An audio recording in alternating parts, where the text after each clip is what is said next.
This is our just-in-time lecture over Section 710, Kinetic Molecular Theory of Gases.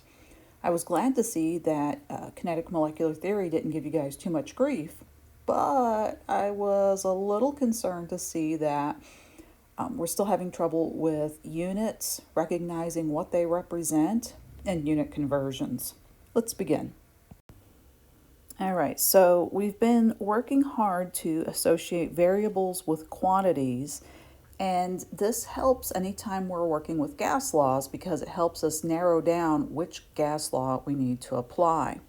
For the ideal gas law, we know that because the ideal gas law uses R, and R is 0.08206 liter atmospheres per mole Kelvin, this puts some pretty serious constraints on the pressure units and also the temperature units. So if we run down our list here, we see ATM, that's going to be a unit of pressure.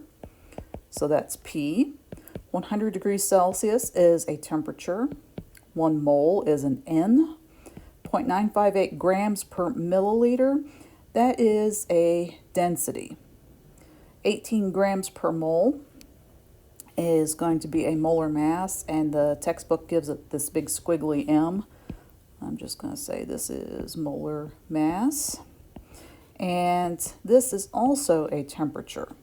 Now, because we're stuck with these Kelvin units, the correct answer was 373.15.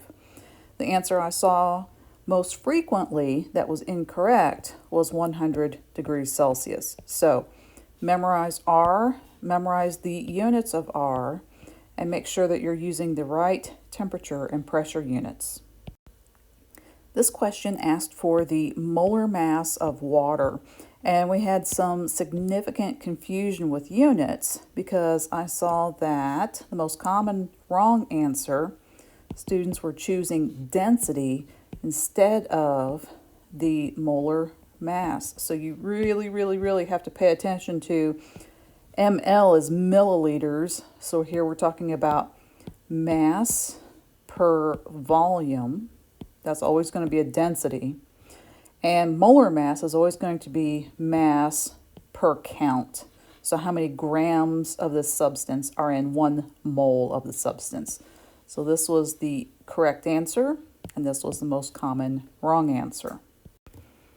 All right, so I was pretty concerned to see that we still can't convert between liters and milliliters. We need to think about which is the bigger quantity, all right?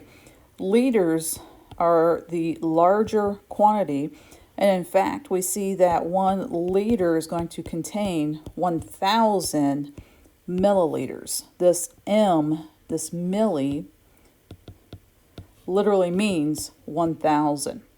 So if we were doing this conversion, we would say that 30.6 liters, in every 1 liter there's 1,000 milliliters.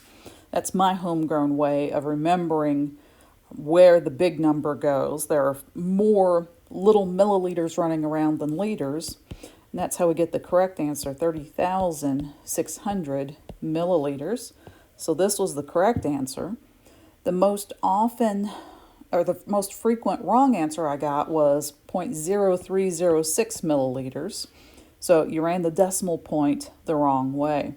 So the other way you could have done this was to say that we have 30.6 liters, and there are 10 to the negative third liters in 1 milliliter, but that still should have been 30.6 divided by 1/1000th, which would have given you 30,600 milliliters. So really practice on those unit conversions.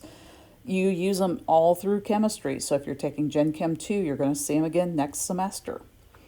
If you have any other questions over this particular Play Pause It video, please post them to Piazza or stop in during my office hours and I'd be happy to talk about them.